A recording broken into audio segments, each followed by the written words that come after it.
Corla.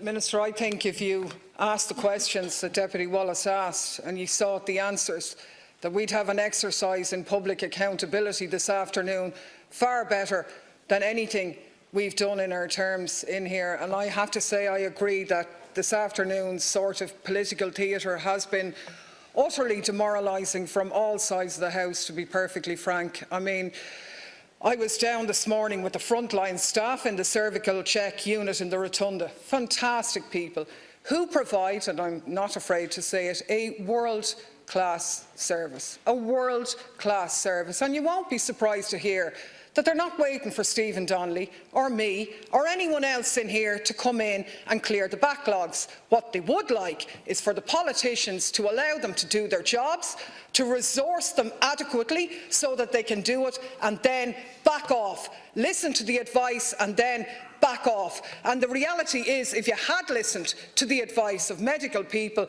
we would not have provided the retest and all of the subsequent problems, which is only a part of that problem. Now, I've been very balanced and in my dealings with you in terms of your responsibility in that regard, and I don't blame you personally or solely for that.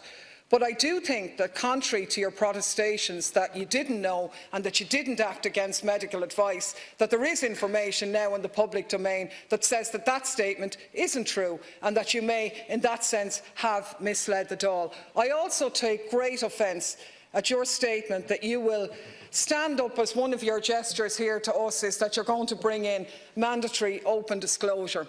Sometime, maybe next year. We heard it last year from the Taoiseach. But the saddest thing is that myself and Deputy Wallace had secured mandatory open disclosure over 2 years ago, and with the help of Fianna Fáil, lobbied for by the heads of the Department of Health, that amendment was overturned. So we could have had it in place, and the cervical check crisis at its heart is a crisis of open disclosure. But look, I don't think you're the only one to blame, but you are the one at the helm. And, you know, the National Children's Hospital is going to go down as one of the biggest scandals in the history of the state. But for me, the saddest thing is that it's not history. We're living through this fiasco. And if you ask the questions that were being asked by Deputy Wallace and get the answers, then I think we can retender, we can get real accountability and get justice once and for all for the taxpayers.